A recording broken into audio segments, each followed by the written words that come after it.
tópico de hoje, então, teoria e estudo da segurança internacional. E para adentrar essa discussão, eu sugiro que vocês, se vocês estão vendo a gravação, agora vocês que estão aqui presentes, vai ficar difícil, mas depois da aula, vocês acessem aquele filminho do Mia Couto. Se fosse aula presencial, eu colocaria por aqui, mas como vocês estão cada um no seu computador, eu acho que vocês podem ver. Por que é tão importante? Porque a gente tem, talvez, uma revolução nos estudos de segurança a partir dos anos 80, em que o próprio conceito de segurança, ele se torna muito importante apenas posteriormente à Segunda Guerra Mundial. Antes disso, a gente tinha ainda discussões sobre segurança coletiva, alguns conceitos que foram surgindo, os conceitos de guerra, de poder, de estudos estratégicos, geopolítica, mas o conceito de segurança, ele se tornou subdesenvolvido, embora tenha aparecido de forma mais notória após a Segunda Guerra Mundial, mas principalmente ele se desenvolve nos anos 80. E nos anos 80, devido àquele livrinho, né, aqui são as duas referências que eu tinha mostrado para vocês, mas sobretudo devido a esse livrinho aqui, livrinho não, jeito de dizer, né, um dos livros mais importantes dos estudos de segurança, esse de 1983, do Barry Buzan, no People, States and Fear, começa a abrir-se uma janela de discussão sobre o que é segurança, né? E toda essa complexidade da discussão sobre o que é segurança, sobre uma organização conceitual da segurança, tem duas facetas principais. Primeiro, a ideia, então, de que segurança, ela é um conceito multidimensional, multifacetário, e que, na realidade, está presente no dia a dia das pessoas, dos indivíduos, das nações e nas relações internacionais, né, nesses três níveis, pelo menos, e que envolve, sobretudo, uma noção de medo, né, o medo da violência, o medo uma percepção específica sobre o medo de possibilidades do uso da violência, né, contra a existência de algo. Então, essa noção de segurança, ela envolve centralmente o medo da violência política, né, o medo de haver uma ameaça existencial para alguma referência, algum objeto de referência. Então, esse é o primeiro ponto, né? Colocar a segurança muito mais como um problema social, um problema sociológico e um conceito derivado, derivado da observação daquele que está dizendo se aquilo é um problema de segurança ou não é. Isso abre um caminho bem interessante, já vou mostrar isso para vocês, mas também em outras aulas isso vai estar presente. E o segundo ponto é que esse marco, né, do livro do Barry Buzan, ele vai também, devido à complexidade dessa discussão, né, de que segurança é algo passível de ser percebido de forma diferente por diferentes atores, né, em diferentes setores, não é só uma questão militar, é uma questão econômica, né, segurança econômica, é uma questão de direitos fundamentais, segurança humana, é uma questão ambiental, segurança ambiental. Então, a depender dos interesses daqueles que estão lidando, dos agentes, né, a segurança vai ter uma concepção diferente, e a abertura desta discussão sobre segurança e a multiplicidade das dimensões que a segurança começa a assumir, abre conjuntamente quase que uma disciplina nova que a gente vai chamar de estudo de segurança, ou estudo de segurança internacional. Antes disso, era difícil você ter uma disciplina com esse nome, a não ser estudos de geopolítica ou estudos de segurança nacional, que era muito mais uma questão vinculada à defesa, né, ou a como prover os meios da força, né, os meios de coerção do Estado, mas não uma discussão sociológica sobre o que é segurança, o que foi percebido como segurança por um ou outro ator, um ou outro país, um ou outro agente social, e como que esse agente social respondeu a este problema. Então, tudo isso tem a ver com o medo, né? O medo como algo talvez insuperável nas relações humanas, depender das das teorias ou da filosofia que guia a pessoa que está observando, mas o medo, né, ele centra a percepção sobre o que vai ser algo de segurança ou não vai ser algo de segurança. Não é à toa que hoje a gente tem na nossa nosso dia a dia, né, a gente não consegue observar de forma tão precisa índices de segurança ou insegurança no país, nas cidades, né, embora a gente tenha alguns indicadores que vão mostrar, por exemplo, né, qual é o índice o grau de violência de uma região, por exemplo, com número de homicídios por 100 mil habitantes, que é um indicador bem comum de ser utilizado para ver o grau de violência. A gente não tem como medir a segurança em si, a gente mede o nível de violência, mas a segurança é medida geralmente pela percepção de segurança, a sensação de segurança. Então é algo de percepção, é uma atitude, é uma visão sobre algo, e como que essa visão é construída, né? Se ela é subjetiva. Ela é subjetiva, mas ela também é intersubjetiva, porque a sua visão sobre segurança também influencia a de outros. Então, recentemente, eu acho que a última vez que eu lecionei essa disciplina, a gente estava numa discussão sobre segurança pública, violência em Porto Alegre, violência em Santa Maria, né, o César Schirmer, ex-prefeito de Santa Maria, era secretário de Segurança do Estado, então tinha toda uma discussão sobre, vivemos uma sociedade, né, que vai explodir a qualquer momento, então, e todos muito atentos aos problemas de violência e altíssima sensação de insegurança. Hoje, as discussões de insegurança estão muito mais vinculadas, né, à insegurança não pela violência da força, né, física, mas pela possibilidade de morte, pela uma pandemia. Então, todos estamos lidando com esse problema que já está na área da saúde pública. É claro que na saúde pública você não tem condições, muitas vezes não, você não tem condições de superar um problema de saúde pública com forças de segurança. Não são as Forças Armadas que vão matar o coronavírus, mas as Forças Armadas muitas vezes são utilizadas para responder problemas de insegurança que não são estritamente militar. Então, problemas de segurança não militar, como o coronavírus, pode ser respondido como, por exemplo, as Forças Armadas ou as Forças de Segurança tendo que levar medicamentos para populações em situação de risco, as Forças Armadas tendo que fazer controle de distanciamento social. Então, tudo isso também tem atribuição de forças de segurança para uso de algo que não é estritamente militar ou estritamente vinculado a uma violência física.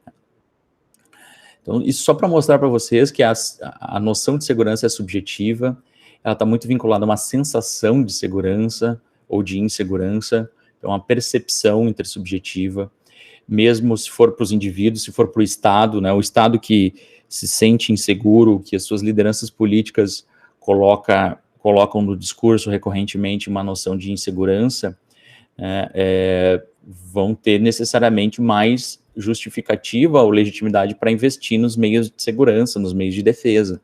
Então, tudo isso nos leva também a um problema filosófico que alguns autores colocam,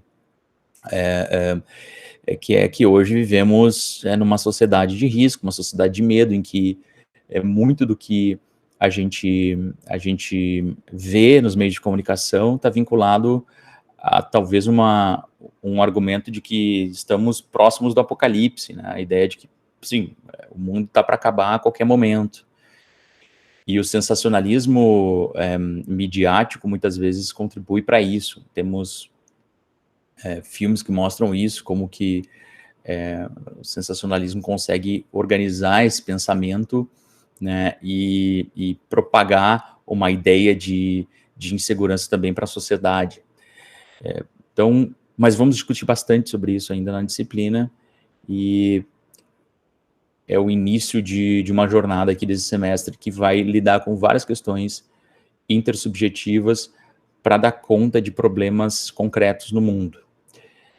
Então, para a aula, e isso tem a ver também com as perguntas lá do questionário, a gente tem que pensar o que é segurança internacional. Se segurança é um elemento intersubjetivo, né, o que é segurança internacional, afinal de contas, enquanto uma área de estudos, né? Como evoluíram as abordagens sobre segurança internacional no período pós-Segunda Guerra Mundial e como diferentes correntes teóricas das relações internacionais interpretam a segurança internacional. Visões teóricas que possam estar influenciando diferentes linhas, né, de abordagem da segurança internacional. A partir dessas perguntas, a aula de hoje vai ser organizada. Tá? O que são os estudos de segurança internacional? Né? O que é a segurança internacional do ponto de vista dos estudos de segurança internacional?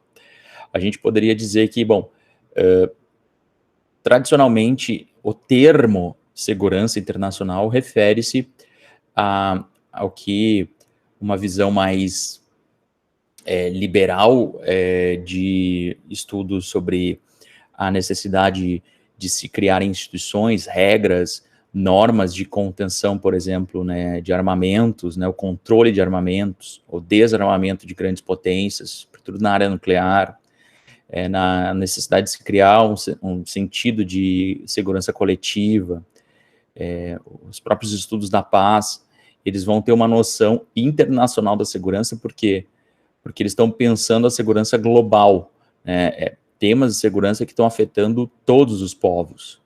Então, hoje, depois a gente vai aprofundar um pouco mais isso, mas hoje a gente tem algumas questões, nem tanto as armas nucleares, né, embora sejam ainda bem importantes no debate sobre segurança internacional e desarmamento.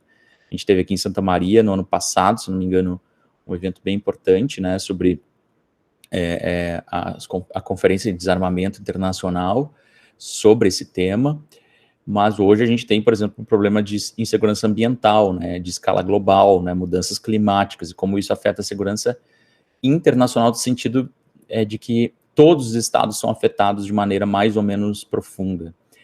Então, é um problema de segurança que envolve não apenas o interesse de um estado. Já a segurança nacional, ele é um conceito problemático, depois a gente vai tratar sobre isso, no tópico de mudanças conceituais, mas ele é um conceito que está nos levando a achar ou a compreender que existe uma nação, existe uma nação que se sente mais ou menos ameaçada, mais ou menos assegurada, a partir de diversas ameaças. É um problema, até porque o conceito de nação é um conceito super abstrato, né, e a nação em si é algo que deveria ser homogêneo, mas na prática nenhuma nação, planeta, ou pouquíssimas, são de fato homogêneas, e a gente tem uma diversidade na composição nacional, e mesmo a partir desta diversidade da composição nacional, a gente não teria como estipular, assim, uma percepção de segurança nacional, né, a não ser que fosse a percepção das lideranças que controlam o Estado, né, que governam e utilizam as forças de segurança para a manutenção desse Estado. Então, a segurança estatal seria algo mais factível. Não obstante, o conceito de segurança internacional, o conceito de segurança nacional sempre foi utilizado de forma de ampla escala e muitas vezes para dar conta, né, por exemplo, aqui na América Latina, nos anos 60, 70, 80, para dar conta pseudo-ameaças ao nacional, né, ao Estado Nacional, vindo por movimentos internos, movimentos tidos como revolucionários, né, ou insurgentes, que geralmente movimentos vinculados a grupos de esquerda e que eram vistos como movimentos revolucionários comunistas. Então, a segurança nacional não era para toda a nação, né, porque esses movimentos também muitas vezes eram compostos por nacionais. Então, era uma segurança do Estado e de uma parte do Estado que o controlava, muitas vezes em regimes ditatoriais, né. Então, assim, tem que levar bem em consideração isso, como esse conceito de segurança nacional, ele se tornou também muito manipulável pelos diferentes países, né. Mas no âmbito da Guerra Fria, no período da Guerra Fria, isso foi muito utilizado, a noção de segurança nacional, né, como norteadora de vários projetos de organização do Estado, da sociedade. Então, os Estados Unidos se tornaram uma sociedade nuclear, uma sociedade securitizada, né, durante todo o período da Guerra Fria. Tem um seriado bem interessante que se chama Americans, né, The Americans, que mostra um pouco isso, já nos anos 80, como que a visão de segurança nacional nos Estados Unidos era bem estruturada e estava presente no dia a dia das pessoas, e nesse caso são dois espiões, um casal de espiões soviéticos que estão nos Estados Unidos, né, vivendo aí, né, de uma forma apaisana, né, se constituindo enquanto uma família americana, mas que na realidade estão dentro dessa disputa estratégica de segurança nacional dos Estados Unidos versus União Soviética. Então, nacional nesse sentido, né, nacional não querendo, né, propor ou com a pretensão de que existe uma segurança para a nação inteira, mas na realidade é uma segurança daqueles que governam, daqueles que estabelecem um regime, como no caso dos estados autoritários. E aí também o conceito de segurança humana, mas que na época da Guerra Fria ainda não se desenvolvia de uma forma consistente, só a partir do período pós-Guerra Fria. Então nós temos esses pelo menos 3 níveis de análise, né? O nível de análise do individual, da segurança individual, da segurança humana, dos direitos individuais, o nível do Estado, da nação, e o nível internacional. Entretanto, obviamente, esses níveis eles são multiplamente afetados, né? Não tem-se credibilidade da segurança nacional se os indivíduos não se sentirem também compartilhando essa noção de ameaças, de insegurança, e do internacional não existe também uma aceitabilidade ou pelo menos uma mobilização para resolver problemas de segurança internacional se os estados não se sentirem também ameaçados. Do que diz respeito aos estudos da segurança internacional, aí sim nós temos uma constituição, como eu disse, no período do pós-Guerra Fria. Essa corrente de estudos, ela sempre foi interdisciplinar, ou seja, foi uma corrente de estudos que se constituiu enquanto interessados da área da ciência política, da economia, da psicologia, do direito, da sociologia, da antropologia, entre outras áreas, então, da tecnologia, né, justamente para observar as questões de mudanças e modernização militar, entre outras áreas. E todas essas atividades se tornaram cada vez mais interdisciplinares, mais imbricadas, né, mais misturadas, e dentro, né, das relações internacionais ou dos estudos da política, essa área de conhecimento dos estudos de segurança internacional começou a se tornar cada vez mais autonomizada. Tem algumas graduações hoje no exterior que são graduações de segurança internacional, que são uma disciplina própria, né? Ou melhor, uma área do conhecimento. Aqui no Brasil está submetida principalmente às relações internacionais.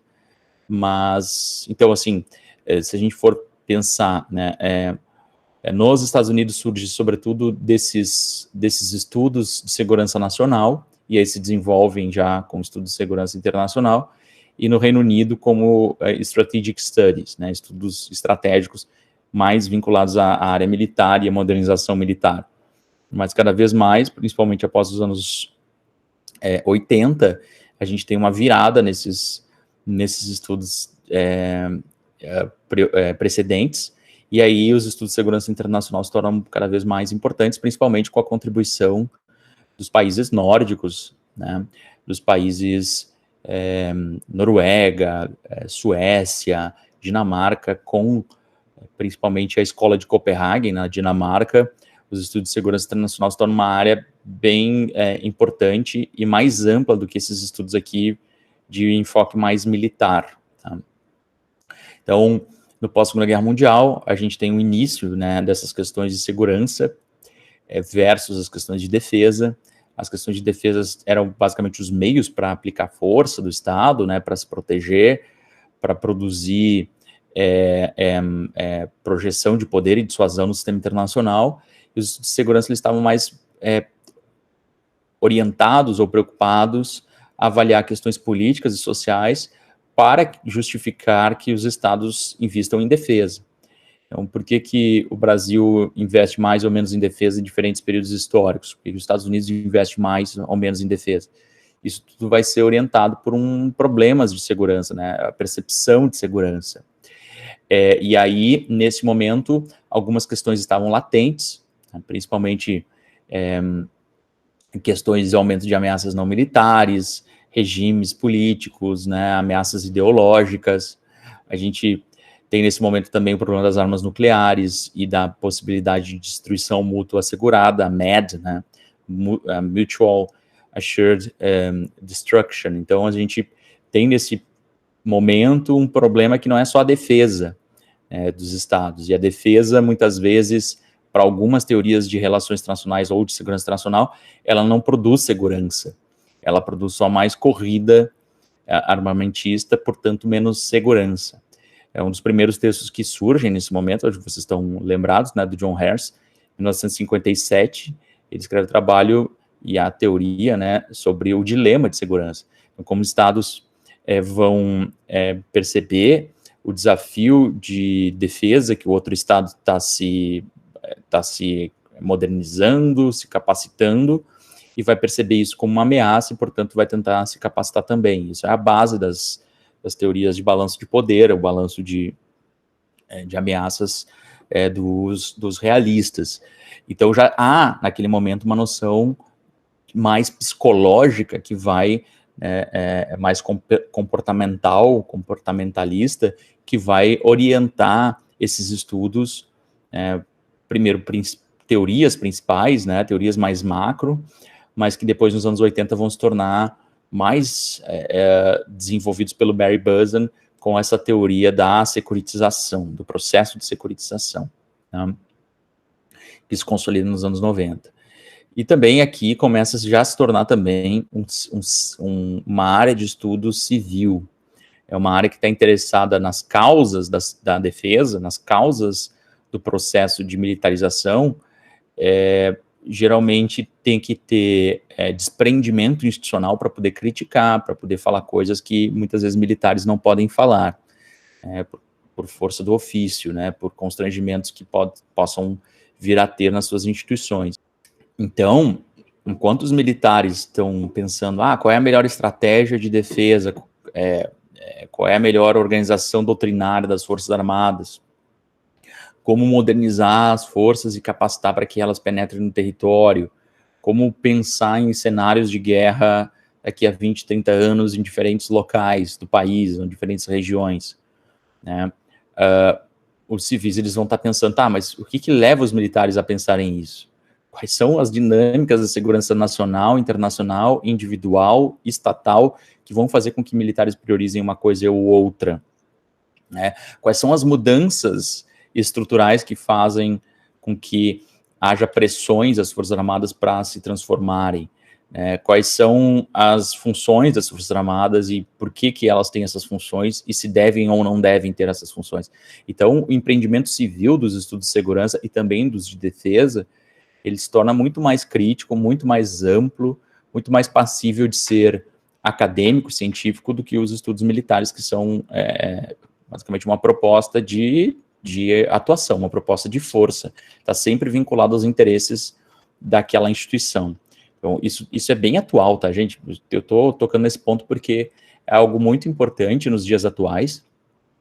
A gente tem, desde 2005, a Associação Brasileira de Estudos de Defesa, e mesmo assim, surgem, pipocando às vezes, pessoas dizendo que os civis não estudam defesa, não estudam segurança, e muitas vezes convidando para entrevistas, para seminários, ou mencionando livros apenas de militares. Então, existe, talvez de forma implícita, não explícita, né, uma visão muito preconceituosa à capacidade dos civis, né, produzirem esses tipos de estudo, e militares mesmo sem, assim, apenas não apenas, né, mas pela experiência muitas vezes só pessoal, de estar presente no lugar, se sentem muitas vezes capacitados para teorizar sobre segurança internacional ou defesa. Então, o militar vai lá e faz uma missão, participa como observador de uma ação na República Centro-Africana.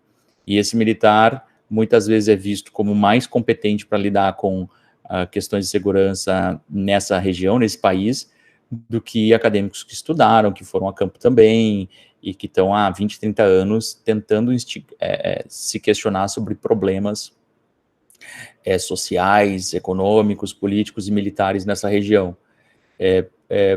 Qual é a minha percepção sobre isso? Acho que tem espaço para os dois lados, tá? Civis e militares precisam estar sempre juntos na hora de observar essas dinâmicas. e eles devem estar juntos pela competência que tem e não pela origem, o certificado de que tem uma medalha ou algo do tipo. Eles têm que estar juntos pelas reflexões que fazem, pela a produção científica, certo? Então, aqui começa esse debate sobre quem que vai fazer esse tipo de estudo. Nos Estados Unidos é um empreendimento, sobretudo, civil. Muitos civis começam a se tornar empreendedores desses estudos. Você tem universidades especializadas nessa área, especializadas também em analisar estudos estratégicos e como os Estados Unidos podem se organizar estrategicamente, né? E aí a gente tem o surgimento, né, nos Estados Unidos principalmente, mas também na França, no Reino Unido e até mesmo no Brasil, em algum momento, né, esse fenômeno do amparo da academia ao complexo militar industrial, ou seja, estudos estratégicos, né, que vão apoiar o Estado, né, que vão apoiar a tecnologia de desenvolvimento de armamentos e, nesse caso dos Estados Unidos, apoiar o status quo, que é a capacidade militar americana, que foi vista na Segunda Guerra Mundial como definidora do conflito, pelo menos no fronte ocidental.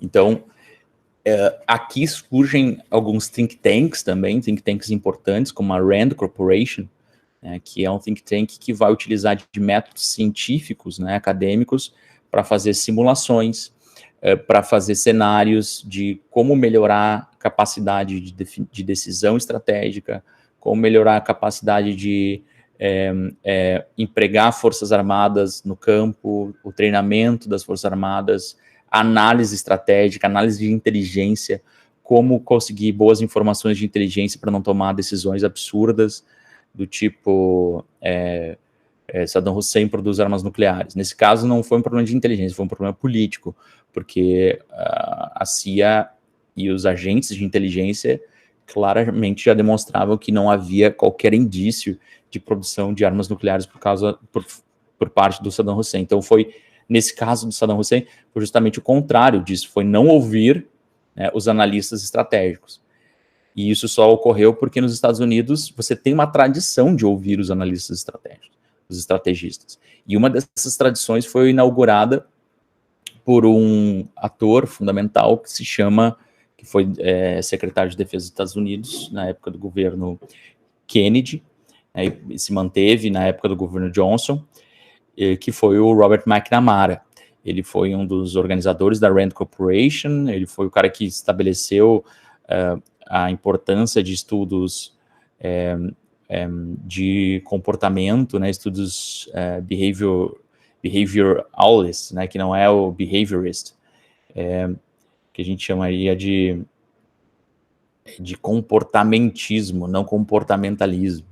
Então, é uma parte, o behavioralism é um tipo de estudo que foi indicado naquela visão de paradigmas de relações internacionais como aquele que estava debatendo com os tradicionalistas no segundo grande debate das relações internacionais, que eram estudos acadêmicos, científicos, usando métodos quantitativos, usando computadores já naquela época, para estabelecer correlações, probabilidades para orientar a estratégia nacional dos estados. Então aqui, já nesse momento, você tem uma revolução nos estudos, né, que estão vinculados, sobretudo, à parte de estratégia e à parte de segurança nacional, né. Desse debate surgem algumas rupturas. A primeira ruptura, que vai dar como resultado origem aos estudos de segurança internacional mais consolidados dos anos 80, é a ruptura dos estudos da paz. Os estudos da paz surgem no final dos anos 50, início dos anos 60, como uma alternativa a essa análise estratégica, que eles viam como uma análise que só modernizava as forças armadas, capacitava os estados, mas como é a visão liberal, a capacitação dos estados por armamentos não produz equilíbrio, ela produz mais violência, mais desequilíbrio e mais potencial de guerra. Então, os estudos da paz vão tentar teorizar, principalmente com Johan Houghton, né, sobre como, o norueguês Johan Houghton, como essa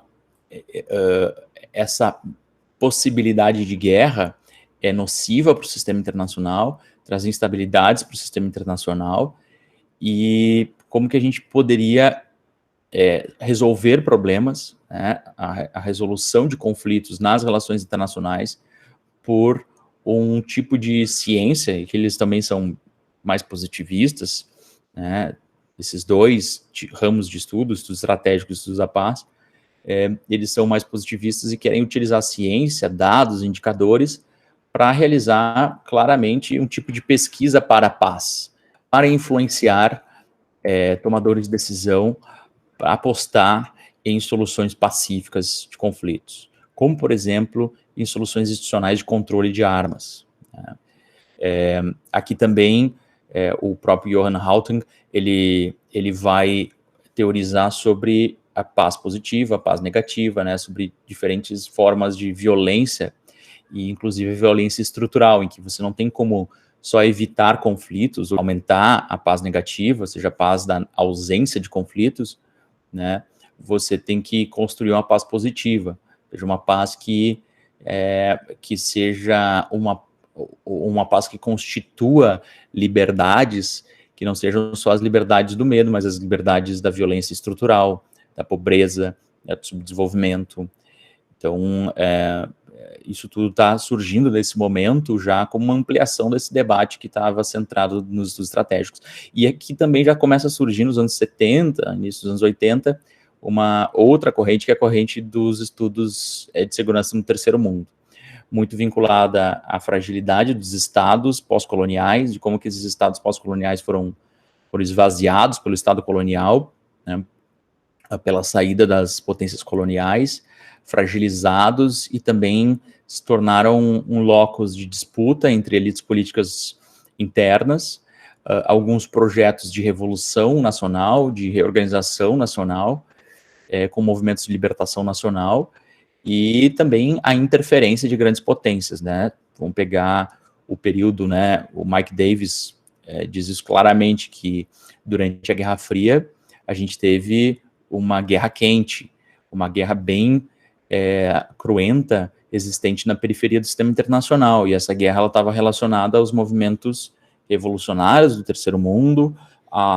às intervenções militares de Estados Unidos, União Soviética e seus aliados nesses países, e isso tudo era um centro de definição, inclusive da vitória, né, o centro de teste de armamentos, o centro de decisão de zonas de influência e de eventual estabelecimento de custos para a vitória de um ou do outro lado. Então, nesse mesmo seriado do Americans, né, eles mostram como o Afeganistão foi fundamental, a derrota no Afeganistão da União Soviética foi fundamental para a fragilização da União Soviética internamente, ou seja, uma derrota no terceiro mundo, assim como nos Estados Unidos no Vietnã, uma década antes, acaba fragilizando as grandes potências, e é ali que são feitos testes da modernização de armamentos não nucleares, né? Então, nesse caso, é interessante como o terceiro mundo se torna o palco de estudos de segurança que eram esquecidos até então. E daí, nos anos 80, é que toda indefinição vinda anteriormente, né, do debate entre estudos estratégicos, estudos da paz, estudos do terceiro mundo, surge talvez uma tentativa do Barry Buzan de organizar esse debate dentro de uma problemática que é a problemática da segurança. E aí o conceito de segurança se torna central. Enquanto ele era utilizado anteriormente apenas de forma paralela ou de forma complementar, aqui, né, ele se torna um elemento fundamental para a organização de uma disciplina. Não só para definir uma noção de segurança, mas para orientar o formato da disciplina e as questões que vão ser desenvolvidas. Então, segurança de quem? Né, é uma das questões que vão ser questionadas. Então, não basta só dizer que é a segurança nacional, tá, mas quem é que está definindo essa segurança nacional? Quais interesses estão em jogo? O que implica essa elite específica definir isso como segurança nacional? E diferentes setores que vão estar sendo afetados também por essa noção de segurança. Então, essa ampliação da noção de intersubjetiva de segurança, da necessidade de observar isso, da necessidade de observar diferentes níveis de análise, né, individual, nacional, estatal, né, e internacional, e diferentes setores, né, militar, ou seja, da defesa e da estratégia, setor político, setor societal, setor econômico, setor ambiental. Então, isso tudo vai ser vão ser elementos importantes para essa discussão. E essa discussão tenta dar conta, né, de constituir uma disciplina que está submetida a esse problema da segurança e que congrega diferentes áreas de estudo anteriores, como de estratégia, estudos da paz e estudos da segurança do terceiro mundo. Se ela teve sucesso ou não, eu acho que teve sucesso, porque hoje a gente tem alguns fóruns de debate de segurança internacional que conseguem congregar essas diferentes áreas. Então, para o tempo que existe esse desenvolvimento dos estudos de segurança internacional, a gente pode dizer que houve um sucesso na organização de uma disciplina que tente agregar e colocar no debate esses diferentes atores que estão utilizando conceitos importantes para cada uma das suas áreas: estratégia, paz, segurança nacional, segurança do terceiro mundo. Então, os estudos de segurança conseguem agregar de alguma forma. Por outro lado, ainda há, até hoje, né, uma discussão de que você estuda só segurança internacional, você não estuda defesa, ou você não estuda estudos estratégicos. Mas, na realidade, a proposta é justamente que os estudos de segurança internacional congreguem essas diferentes áreas. Ainda há, claro, uma rechaça de parte a parte, né? Os estudos da paz também, muitas vezes dizem, mas aqui vocês não estão tratando dos estudos da paz. Na realidade, a proposta do Barbosa era que os estudos da paz fossem submetidos a esses estudos, a essa disciplina de estudos de segurança internacional. O que levou, de certa forma, teve sucesso, mas com algumas defecções aí pelo caminho, né? Então, nunca vai ser uma unanimidade, tá? Mas houve um desenvolvimento bem importante na área, tanto que vocês têm vários livros sobre segurança internacional, mas geralmente essa proposta ela está mais vinculada, né, aos acadêmicos que constituíram essa ideia de segurança internacional. Tanto que hoje a gente já tem na área uma disciplina de estudo de segurança internacional, né, mas ainda também temos uma disciplina de estudos estratégicos. Então, são coisas que tentam se congregar cada vez mais, mas ainda são vistas por alguns atores como distintas, tá? Perguntas principais da área, né, pós-Busan. Então, o Busan institui algumas das perguntas que se tornam relevantes para a área. Entre elas o que é segurança? Então, voltar, dar um passo atrás e se questionar efetivamente o que é segurança. Então, o que? É ação? É um sentimento? É medo? É o que, afinal de contas, né? Segurança para quem? Segurança, a gente está definindo a segurança para os indivíduos, para a nação. O que é essa nação que a gente está dizendo segurança nacional? Sendo que tem americanos que a partir dos anos 60, a década de 60 foi uma década de ebulição nos Estados Unidos, anos 70 também, e aí você tem movimentos de contestação à guerra no Vietnã, você tem uma mobilização fundamental por direitos e que não dão na realidade criticam profundamente essa noção de segurança nacional que o Estado Nacional estava instituindo do caso dos Estados Unidos. O que conta como um assunto de segurança, né? O que faz com que um assunto seja efetivamente tornado de segurança ou não? Como e por que esse processo ocorre? E aí, uma questão mais de fins, né? De meios, de meios para alcançar um fim de segurança, como que essa segurança pode ser alcançada, ou seja, com quais políticas. Lembro que nos estudos estratégicos só tinha uma política, né?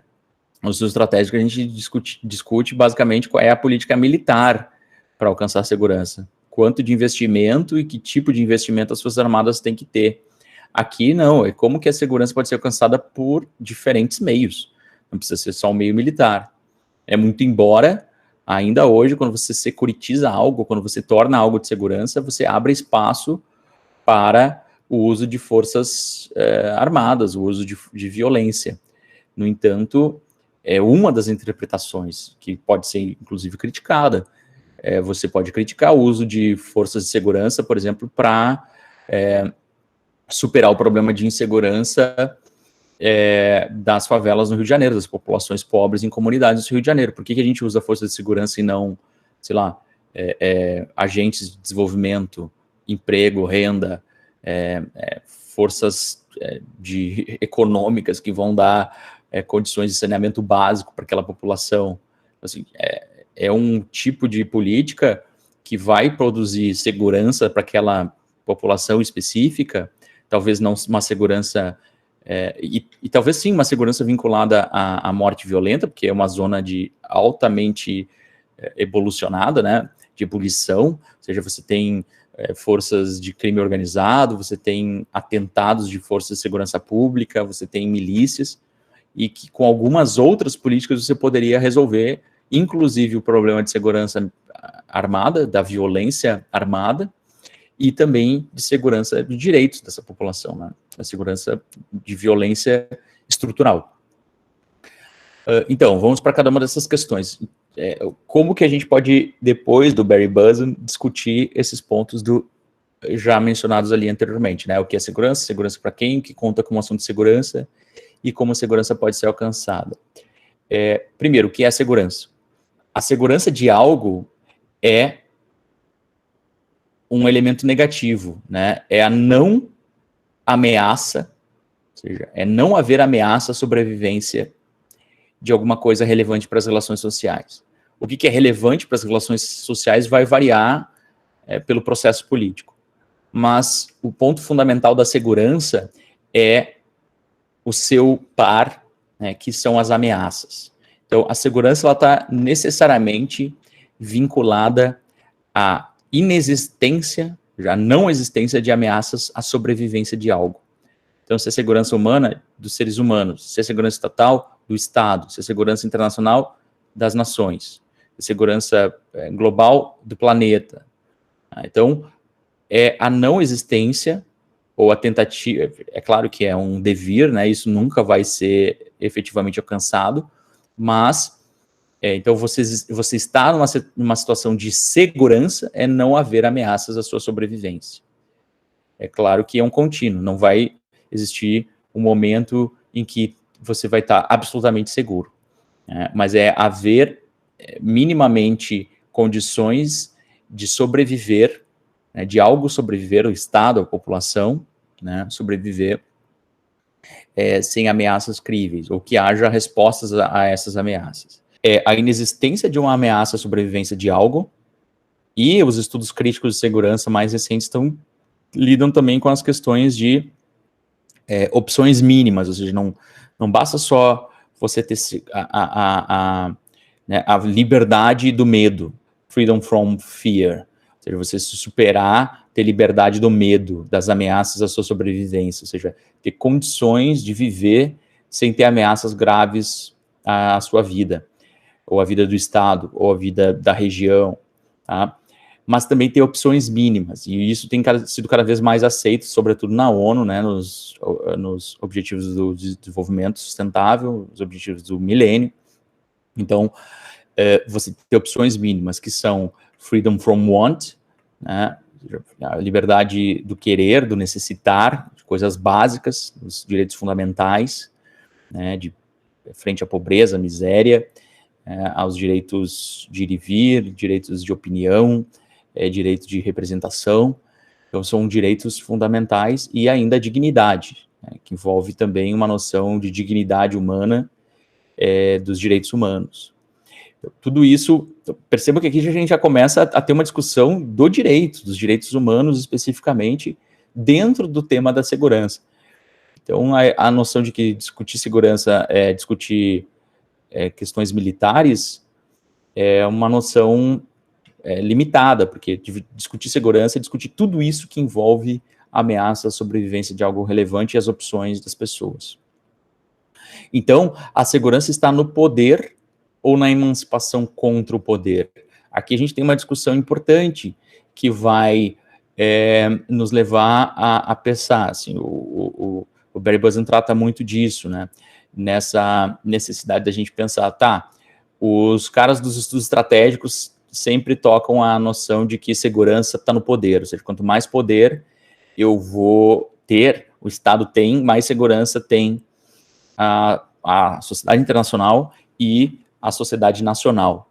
Enquanto os liberais, os idealistas, os estudos da paz, sobretudo, vão dizer que, bom, a segurança está na emancipação contra o poder, na defesa do direito das sociedades frente ao poder e que traz instabilidade. Então, são visões diametralmente opostas e que, na realidade, aqui, para o Buzan-Weaver, até para os estudos críticos de segurança, há uma condição de ter o caminho do meio entre força e direitos. Você tem condição de ter estados que provém meios de segurança mínimos, né, o uso da força, mas também provém direitos para aqueles cidadãos que vivem nesse ambiente. Então, você tem condição de ter, ao mesmo tempo, eficiência no uso da força, na aplicação quando isso for necessário, e legitimidade e sustentabilidade. Mas são algumas teorias, nesse caso aqui as teorias, né, mais críticas, do Ken Booth, por exemplo, a visão das escolas críticas, dos estudos de segurança, que estão no país de Gales, principalmente, né, e também os estudos da escola de Copenhague, que também estão vendo esse problema entre força e direitos, né, o processo legítimo de construir algo sustentável para a segurança. Então, são duas correntes que estão preocupadas, sim, com esse problema. As correntes mais críticas, né, as correntes do feminismo também, as correntes do pós-colonialismo e da segurança do terceiro mundo também estão preocupadas com isso. As mais tradicionais, elas estão indo muito numa visão anti-Estado ou anti-poder e uma visão pró-Estado ou pró-poder.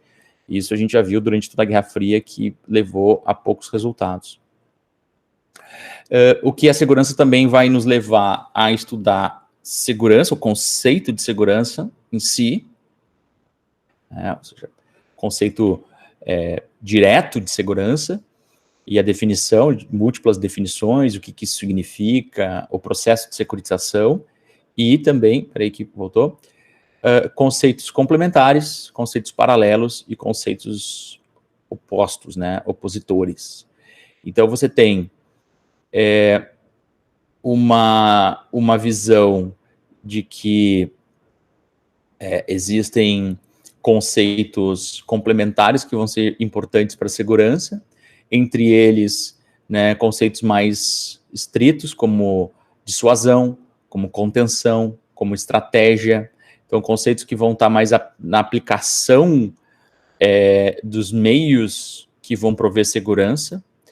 Uma noção de conceitos paralelos também, ou seja, são conceitos que vão ampliar a discussão de segurança para o debate de filosofia política, de ciência política e de relações internacionais. Entre esses conceitos, poder, soberania, identidade, discurso, atos de fala, entre outros. E conceitos opostos, né, opositores, que vão trabalhar com o problema de segurança, mas geralmente vão preferir conceitos alternativos, né, ao de segurança, como paz, como risco, né, como liberdade e tal, como emancipação. E aí todas essas contribuições vão colaborar para o desenvolvimento de um debate de segurança que vai se tornar cada vez mais complexo, cada vez mais interessante ao longo dos anos. Agora chegamos à questão, segurança para quem?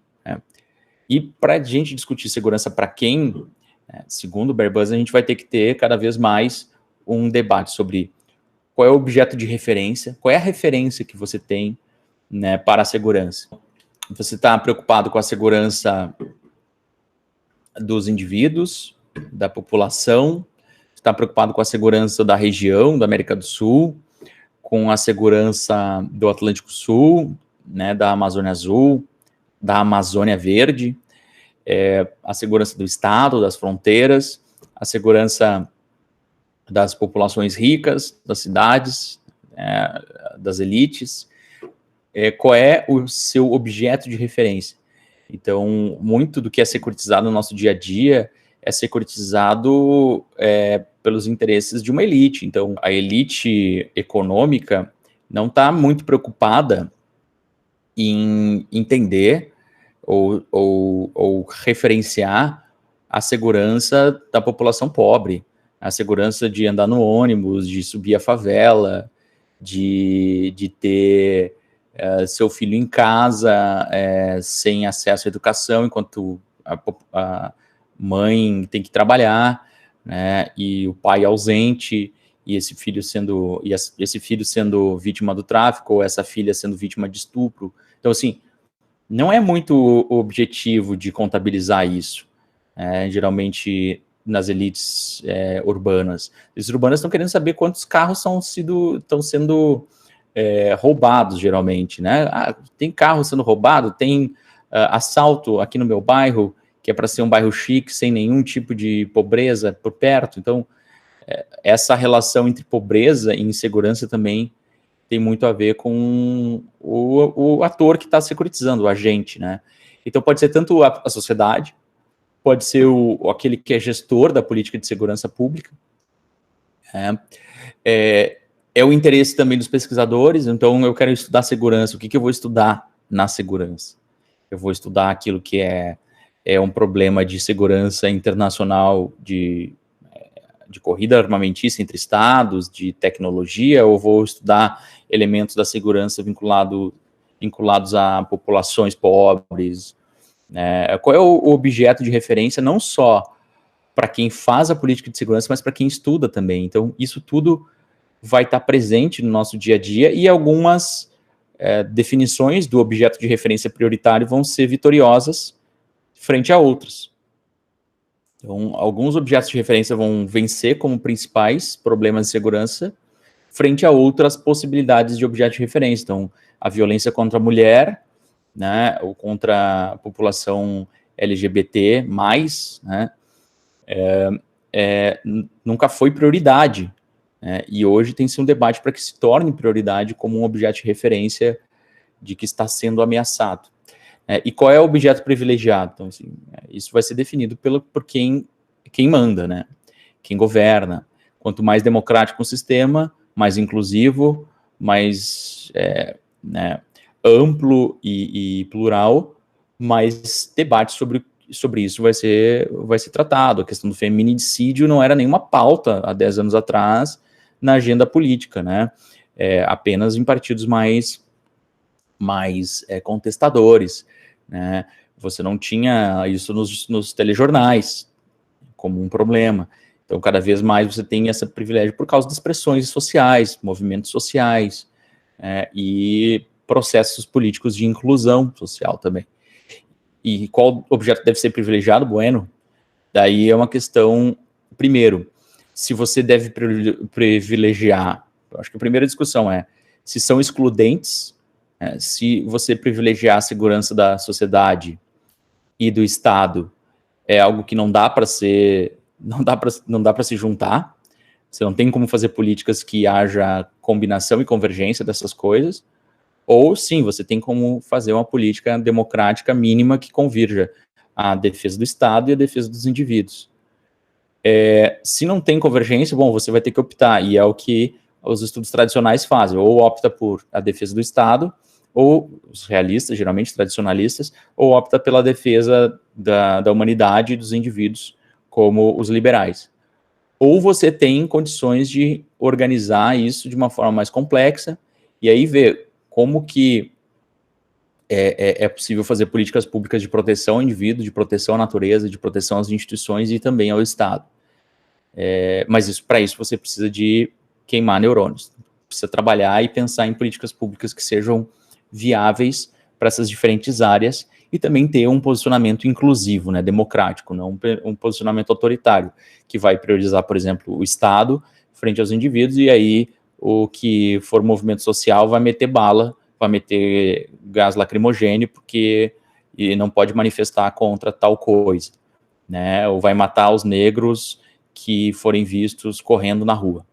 Então, assim, é uma visão de privilégio à defesa do Estado e de uma elite, né, que tem uma percepção racista, né, uma percepção preconceituosa sobre a origem da insegurança, da sua insegurança. Tem uma noção de referência da sua insegurança vinculada à sua própria riqueza, e tem uma noção estrutural, racista, né, segregacionista do que produz a sua insegurança. Então, o que produz a sua insegurança não é a ameaça à vida em si, é o negro, é o pobre. Então, isso é algo bem complexo e a gente precisaria discutir cada vez mais, e há teorias que se abrem para discutir esses pontos de uma maneira bem rica. Aqui, ó, algumas figurinhas que mostram, então, a segurança é da minha nação, né, a segurança é do país, em termos geográficos, ou da região em si, né, a segurança é da sociedade, ou é do movimento político. Então, os regimes sempre foram muito assim. Então, eu não estou falando da segurança do país ou da nação e tudo, eu tô falando da segurança de um regime instituído. Então, tudo que for anti-regime vai ser visto como antinacional. Então, os vermelhos a gente vai exterminar desse país. Então, mas vocês não nasceram no Brasil, não são brasileiros? Por que você tem uma percepção de insegurança estatal frente aos seus próprios nacionais? É que, na realidade, iguala o partido, o regime, ao país. Então, só servem como brasileiros aqueles que estão sendo... aqueles que aceitam a sua ideologia política. Ou só servem como norte-americanos aqueles que aceitam a sua ideologia política. Só servem como chineses aqueles que se submetem ao Partido Comunista Chinês.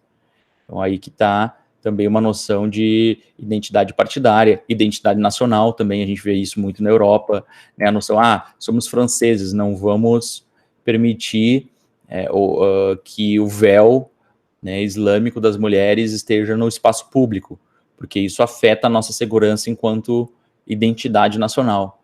Isso tudo é uma discussão de segurança também, né, a segurança vinculada à pobreza, né, a falta de condições do Estado, campos de refugiados que se tornam basicamente cidades e sem uma estrutura sempre provisória, para dar conta da omissão, muitas vezes, ou incapacidade do Estado de resolver esses problemas. É o problema da segurança econômica, né, que torna, então, também lavagem de dinheiro, o problema das crises econômicas também acabam levando discussões sobre segurança, de grupos armados. Então, o objeto pode ser igualmente grupos refugiados, podem ser vistos como ameaça ao mesmo tempo, né, à segurança da Europa, por exemplo, ou igualmente como um objeto que deve ser protegido, né, por organizações não governamentais que vão lá tentar ajudar esses grupos. O meio ambiente, o ambiente global, mudanças climáticas, aqui defesa de espécies em extinção, né, que são utilizadas muitas vezes partes dessas espécies, como o rinoceronte africano, rinoceronte branco principalmente, cujo chifre, né, é utilizado como um medicamento afrodisíaco no Vietnã e na China. Então tem algumas dessas outras retóricas e temáticas. E outro problema aqui que a gente está vendo é o problema da segurança global, das instituições, como que as instituições vão se organizar para dar conta de problemas de segurança que são percebidos como transnacionais ou supranacionais. A tecnologia, né, e a segurança dos sistemas digitais, como que isso também é uma parte dos desafios de hoje, de temáticas e de referências. Segurança do futuro, robótica, robôs. Vamos proteger robôs, vamos desenvolver robôs, vamos utilizar robôs. Qual é o tipo de segurança que a população vai ter frente a robôs militarizados? Todo esse debate também está aqui dentro. Então, o que conta como assunto de segurança vai depender, obviamente, de um processo político, social, de construção de uma agenda, e de uma agenda que seja aceitável e que domine frente a outras agendas. Então é um processo de discurso, de narrativas, de símbolos, de representações sobre o que é bom, o que é mal, o que deve ser banido, o que não deve ser banido, o que deve ser protegido. E é uma noção de prática, né? Então, ações, políticas públicas para que isso aconteça. Envolve necessariamente uma noção de ameaças, os perigos que essa ameaça coloca, e o medo frente a esse perigo. Então, vai ter que ter necessariamente uma noção de medo, de terror, de pavor. O terrorismo é terrível, a violência praticada contra populações de qualquer país, né? Então, o terrorismo é uma prática, obviamente, condenável em qualquer lugar, mas essa ameaça e o perigo e o medo produzido pelo terrorismo possibilitou, por outro lado, ações de exceção, uma noção de urgência para se resolver esse problema, e que produziram, talvez, tanta insegurança a outros povos quanto o terrorismo produziu originalmente. Então, peguem os Estados Unidos, como que os Estados Unidos respondem ao problema do terrorismo, com ações de exceção, muitas vezes militarizadas, com a produção de novas guerras, ataques de drones, assassinatos, invasões, operações militares antiterroristas, e que vão produzir cada vez mais ações de exceção e vão ser percebidos também como ameaça. Isso reproduz daí o fenômeno do terrorismo, porque novos terroristas vão surgir para se defender frente a essa ameaça e para atacar o que é visto como seus inimigos. Então, produz-se novamente aqui um dilema de segurança. Aí que está, o grande desafio da securitização é o desafio de quando que acaba, né? E se há políticas mais sustentáveis frente a esse problema da securitização. Então, a agenda de quem é que ganha? Geralmente, quem ganha são poderosos, e os fracos se mobilizam com movimentos sociais, com movimentos institucionalizados, e dificilmente a sua pauta de segurança vai ser a pauta vencedora, né? Mas não quer dizer que essa pauta não exista. Então, as pressões sociais para que essa pauta de segurança esteja na agenda vão ser importantes também objetos de pesquisa. O que conta como assunto de segurança? Então, também vai haver algumas visões na própria academia, né? Vocês vão ver, se vocês quiserem aprofundar, então, essa discussão, até para a própria pesquisa científica de vocês, trabalho de conclusão de curso, ou para pesquisas futuras, vocês vão perceber que já há uma noção minimamente estabelecida daquelas pessoas que estão preocupadas com a segurança das grandes potências, que estão preocupadas com problemas de armas estratégicas, armas convencionais, de ataques terroristas, ou seja, estão com o objeto fundamental as grandes potências. Porque geralmente tem uma noção de que na segurança internacional o que conta realmente são as potências mais poderosas. E outras pessoas que vão estar dispostas a discutir segurança dos países em desenvolvimento, né, com problemas de doença, desnutrição, sistema de saúde precário, instabilidades políticas e sociais, problemas da relação de Estado e sociedade, problemas da estabilidade do Estado. É claro que nas instituições internacionais isso também pode ser visto. Você tem organizações internacionais que estão com foco mais no segundo, né, a Acnur, por exemplo, que está lidando com refugiados, missões de paz das Nações Unidas que estão lidando sobretudo com esse segundo problema, e você tem mobilizações, por exemplo, vinculadas a controle de armas, que geralmente estão interessando as grandes potências. O Conselho de Segurança da ONU, ele tem que lidar com as duas coisas. E o incrível é que, para definir esse segundo ponto, que é a segurança dos países em desenvolvimento, quem tem poder de veto são os primeiros. Então, os primeiros definem os segundos. E isso é um absurdo, porque, assim, por exemplo, os países africanos são responsáveis por 70% da pauta do Conselho de Segurança, entre 70% e 75% das missões de paz do mundo existentes. E quem define missões de paz é o Conselho de Segurança da ONU. E quem define decisões do Conselho de Segurança da ONU? As grandes potências. Não são eles que definem o que vai acontecer com os seus processos de segurança, o que as missões de paz vão ter. A não ser quando eles estão no staff. E por isso que você vê cada vez mais, no staff, né, e também pressões na Assembleia Geral, para que o staff seja inclusivo.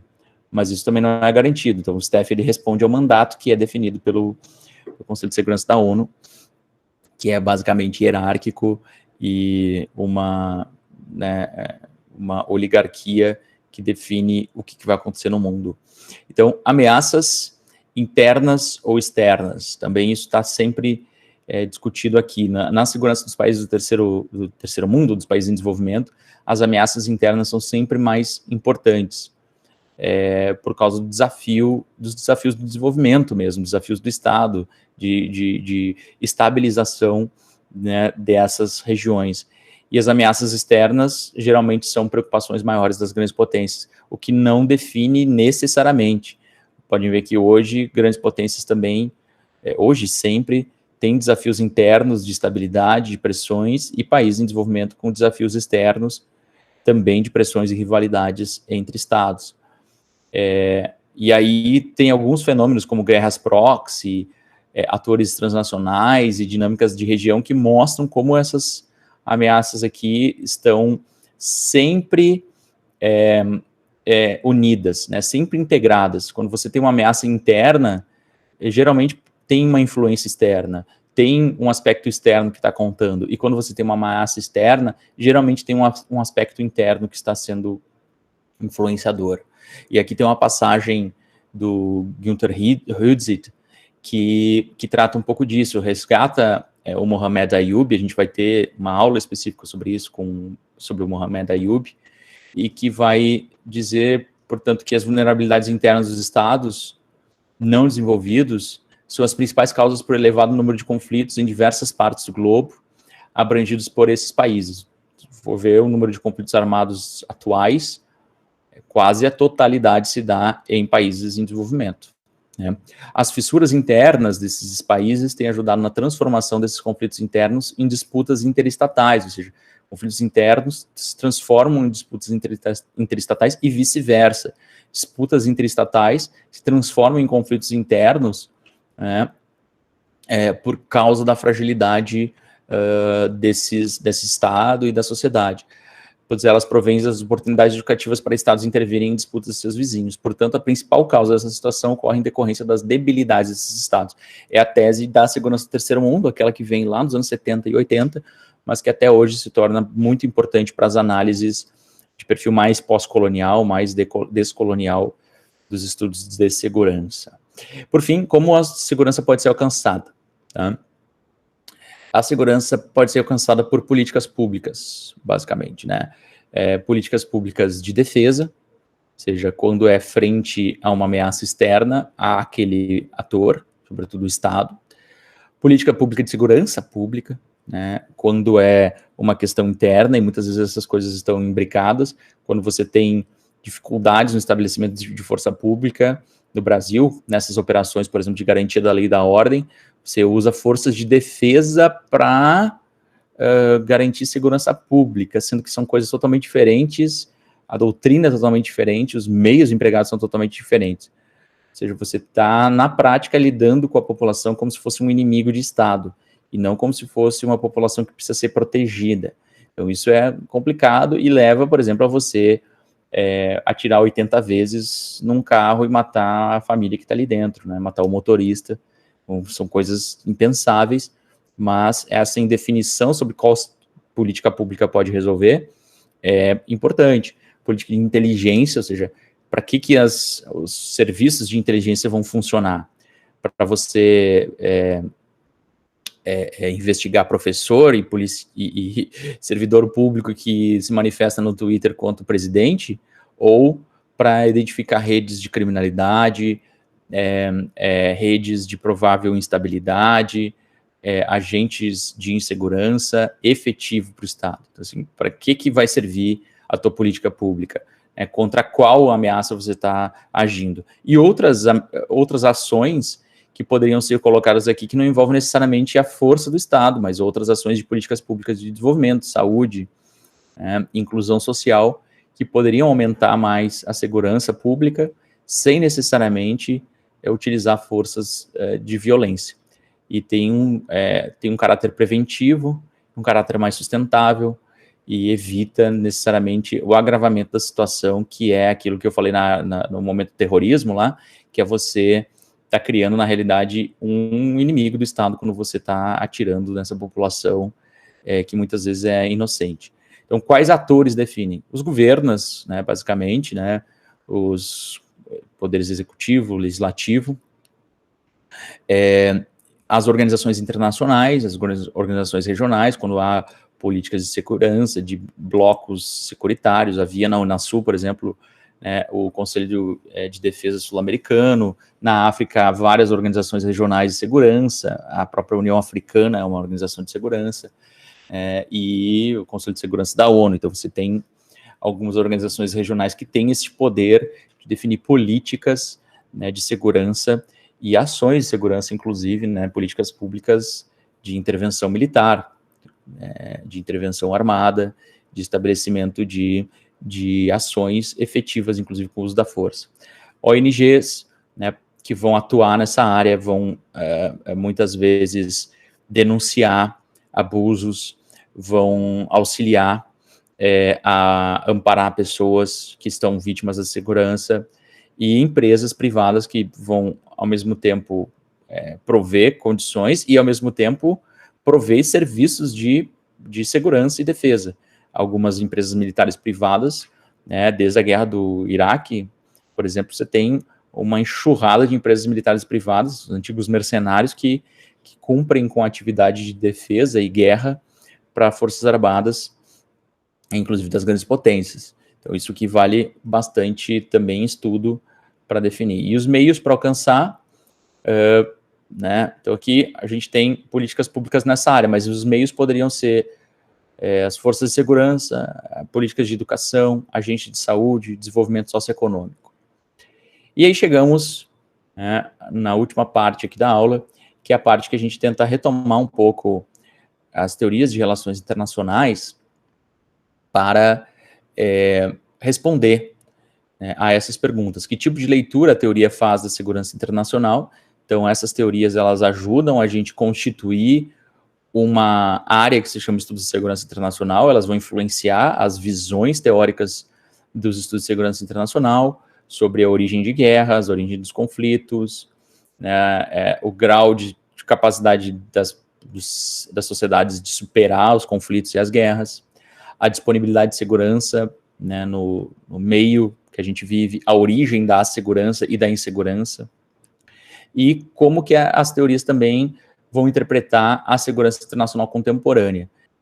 Então, eu vou tocar por cima, para que vocês eventualmente possam consultar mais aprofundadamente naquele livro do Paul Williams, que tem um capítulo para cada uma dessas teorias aqui, certo? Então, o dilema de segurança está muito vinculado ao realismo, que vai ter essa noção de que os estados vão ser os responsáveis pela sua própria sobrevivência, e maximizando o poder ou maximizando a sua segurança é o meio que esses estados vão achar, né, para sobreviver nesse ambiente hobbesiano, né, nesse ambiente anárquico. Então, o realismo clássico é justamente essa noção de que os estados vão ter um interesse pelo um incentivo, um constrangimento para o balanço de poder e autoajuda. O neorrealismo vai tratar, tanto na sua vertente defensiva, com a questão do balanço de poder como a lógica predominante do sistema internacional, e aí a variabilidade da polaridade influenciando decisões dos estados. O ofensivo mostrando como os estados buscam maximizar poder, o defensivo como os estados buscam maximizar a segurança, e o realismo neoclássico vendo momentos em que esses estados não agem conforme os incentivos estruturais devido a situações domésticas, né? Problemas domésticos na tomada de decisão, problemas domésticos na organização da sociedade, na incoerência interna, na falta de coesão, na vulnerabilidade do Estado. Então, todas essas questões fazem parte aqui dos debates sobre realismo. O realismo, basicamente, o poder e a organização da força poderia prover segurança. Já no liberalismo é o contrário, né? Não é o poder que provém segurança, o poder,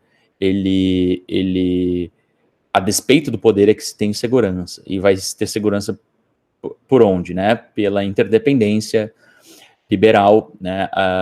Pela constituição de instituições domésticas que vão melhorar as opções dos estados, as preferências deles por ações mais pacíficas, constituições democráticas, republicanas, liberais, né, por relações comerciais liberais que vão fazer com que os estados tenham mais interdependência comercial, pela paz democrática, ou seja, estados vão ter mais constrangimento de lutar entre si se forem democráticos, e pelas instituições internacionais, que vai aumentar a informação dos estados entre eles e o prospecto de interação desses estados entre si no futuro. Ou seja, se eu fizer alguma coisa para um estado hoje, eu vou ter que eventualmente pagar por isso no futuro. E essa sombra do futuro, essa incerteza, o medo, nesse caso aqui, está produzindo, inclusive, incentivos para cooperar, né, e não para aumentar o seu poder. Então, aqui tem uma visão bem diferente sobre o impacto do medo, né, e do poder na vida e na segurança das pessoas. Aqui a teoria dos jogos está vinculada a essa visão mais comportamentista da política.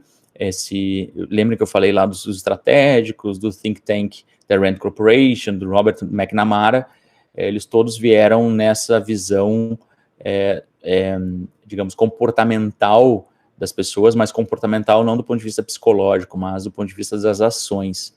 Então, como que as pessoas se comportam, né? Há um pressuposto sobre racionalidade, né? A maximização da utilidade das pessoas, e aí como que eles vão fazer testes estatísticos para ver como que os seres humanos se comportam, né, com essa racionalidade instrumental em jogos cooperativos ou conflitivos. E aí vão pensar, então, na realidade, os seres humanos, eles não vão ser mais cooperativos ou mais conflitivos, né? Não vai haver uma diferença, eles vão maximizar sempre a sua utilidade. E para maximizar a sua utilidade, vai depender do jogo. Tem jogos que o equilíbrio vai se dar na cooperação e jogos que o equilíbrio vai se dar no conflito. Então, aumentar os jogos cooperativos e diminuir os jogos conflitivos seria o papel, inclusive, das instituições internacionais. Tá? Esse é o ponto aqui da teoria dos jogos, por aí que vem a segurança. A segurança vem pelos jogos mais cooperativos, que buscam equilíbrio cooperativo e não conflitivo. Nos estudos da paz, como eu tinha dito, né, a noção da não violência. Então, assim, não é necessariamente o problema é o conflito, mas a violência em si.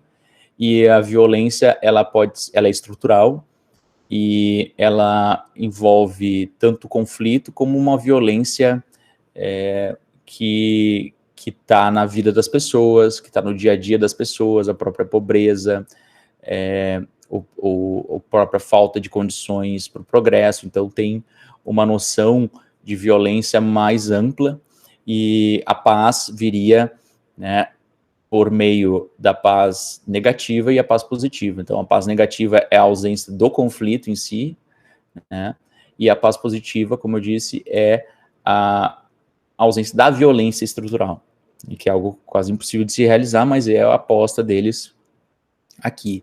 E com uma discussão de que níveis de civilização, níveis de, né, progresso podem aumentar, né, a organização e a negociação de atores para a paz. Aqui a gente tem dois think tanks bem importantes que vocês eventualmente vão utilizar nas pesquisas de vocês, que é o PRIO, né, o International Peace Research Institute of Oslo.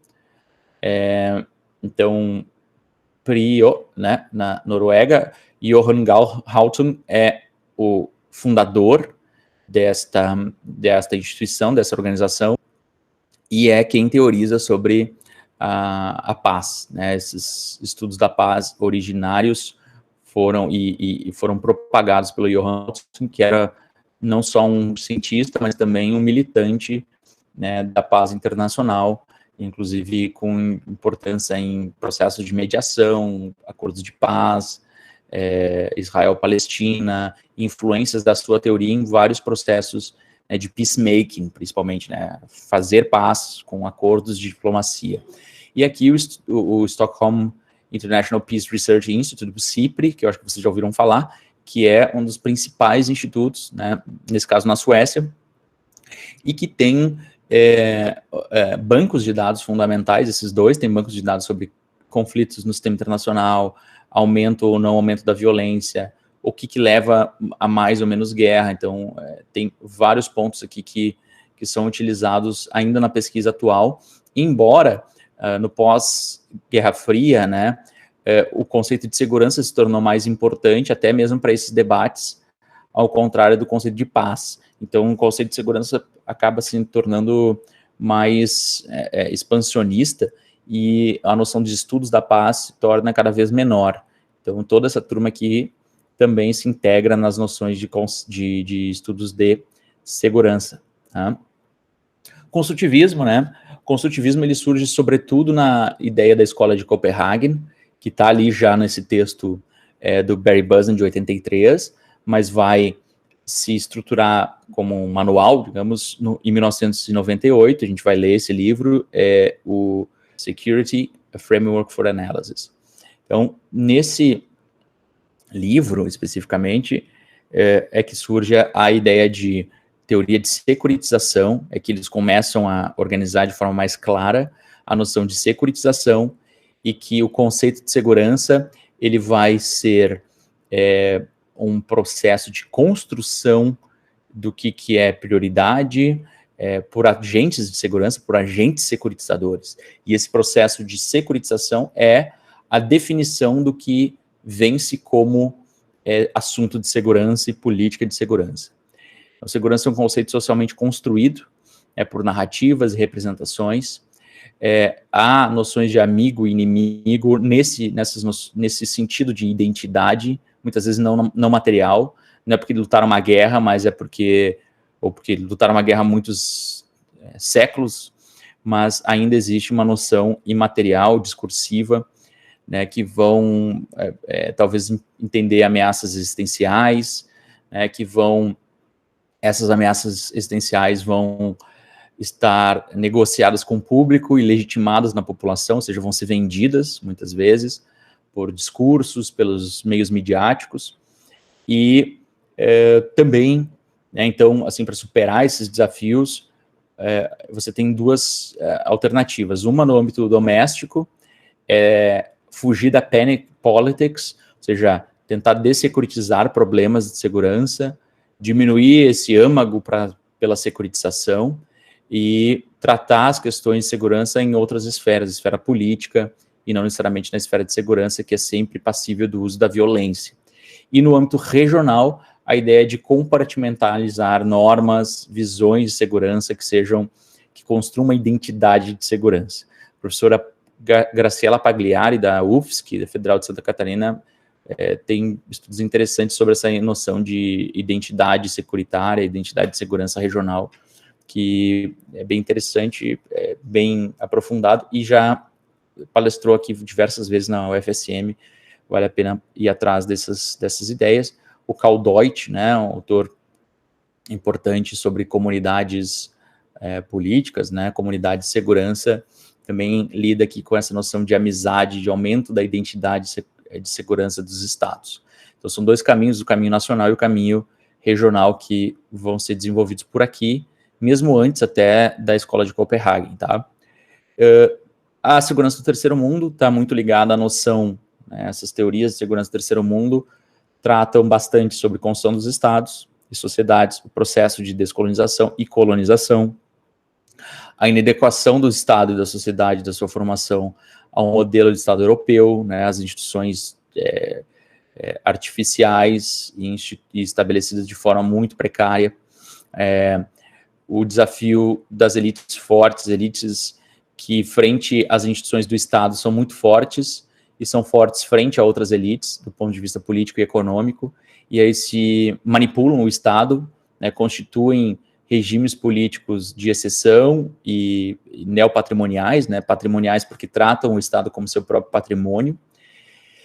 E aqui também uma crítica em relação a conceitos ocidentais, a noção de estados falidos, né, e a responsabilidade ocidental pela constituição desses estados enquanto tais. Mas óbvio também que há também a responsabilidade das elites domésticas e a necessidade de pensar o que fazer passa pelo projeto nacional, o projeto de construção do Estado, construção das relações do Estado com a sociedade. Os estudos críticos, bom, aqui os estudos críticos no sentido estrito, né? A gente poderia falar de critical studies juntando um bocado de visões, inclusive do terceiro mundo, inclusive construtivista, mas aqui eu estou tratando especificamente dessa Welsh School, né, que é a escola, né, que vai lidar especificamente com o que a gente chama de critical security studies, que vai ter essa liderança do Ken Booth, né, e vai ver a segurança como um conceito derivativo que vai representar, ou seja, como que atores vão definir segurança representa um pouco as visões de mundo e da política que esses atores vão ter. Inclusive a ONU, as missões de paz. Então, entender o que é segurança é importante para entender qual é a filosofia, a visão de mundo, a visão política daqueles atores. Portanto, e aí o objetivo dessa escola não é necessariamente com a segurança, mas com a emancipação frente ao processo de dominação. Muito influenciada pelos estudos da Escola de Frankfurt e os estudos gramscianos, a noção de hegemonia, a noção de contra-hegemonia, e vem alguns conceitos como falência estatal, o Estado moderno como conceitos hegemônicos estabelecidos, e que podem ser superados, o conceito de segurança também como um conceito muito orientado por uma visão não ética do conceito de segurança, por interesses nacionais, ou seja, missões de paz, por exemplo, ou intervenções armadas não sendo guiadas por interesses éticos, mas por interesses particularistas de alguns estados. E aí a solução que geralmente essa corrente vai dar é securitizar coisas certas. Enquanto na escola de Copenhagen a ideia é não securitizar ou dessecuritizar, vendo um problema meio estrutural, assim, meio definitivo, fatalista, no processo de securitização, aqui eles vão dizer, não, vamos ter que disputar o processo de securitização, vamos ter que construir uma nova hegemonia, uma contra-hegemonia, e vamos securitizar coisas certas, e usar a securitização com ética, ou seja, é uma missão de paz para quem? Né, com qual objetivo? Vamos controlar as missões de paz, vamos trazer uma organização mais democrática, mais plural, e vamos securitizar problemas importantes que não estão vistos, né, como o problema da raça, o problema do gênero. Então, securitizar também pode servir para a emancipação em alguns momentos, tá? Desde que seja feito com um processo de ética da segurança.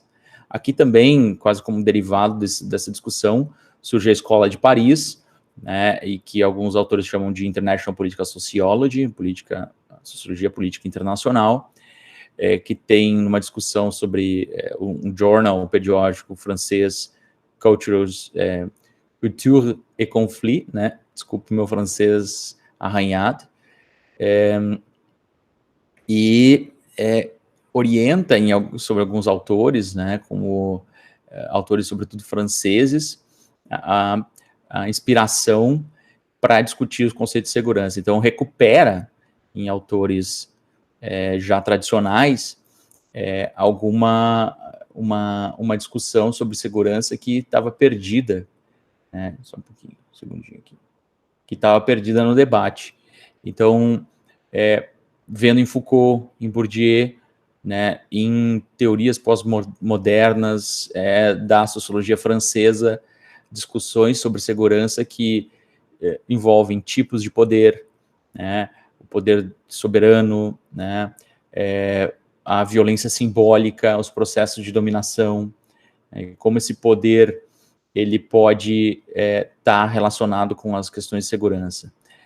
Tipo de capital social, capital cultural, e como tudo isso também está presente numa discussão sobre, né, quem são as ameaças de segurança, são refugiados, como que uma população interna de raça segregada, de gênero segregado, está sendo vítima de uma violência, né, estatal quase estrutural. Então, isso tudo é uma parte mais filosófica, mas que também está presente nos estudos de segurança.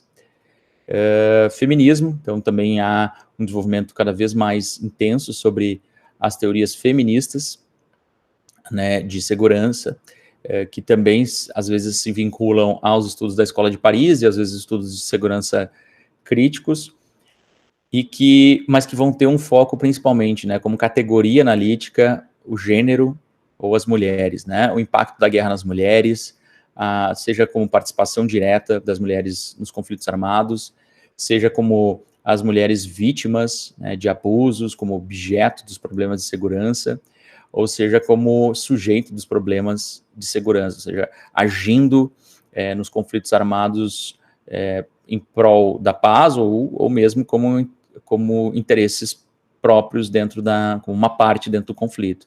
Então, as mulheres dentro de forças armadas, dentro de movimentos insurgentes, participação delas, né? Então, aqui um ponto mais descritivo e a observação, né, de como existe uma violência material e imaterial particular frente às mulheres e que muitas vezes é esquecida dentro das narrativas sobre conflitos ou sobre instituições de segurança, né?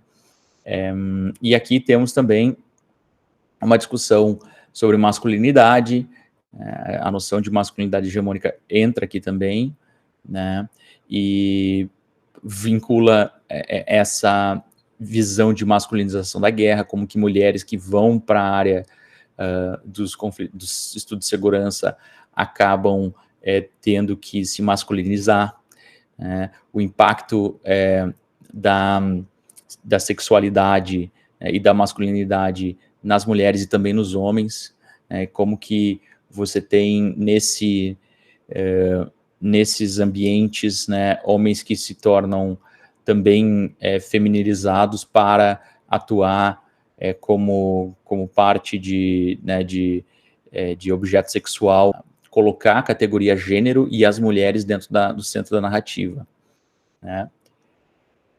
Cynthia Logue, que mostra um pouco disso, mostra a posição, né, de como que a mulher que entra dentro do debate de segurança internacional acaba exigindo-se que ela seja masculinizada, né, a participação, então, da mulher enquanto um objeto sexual dentro de missões militares, de bases militares.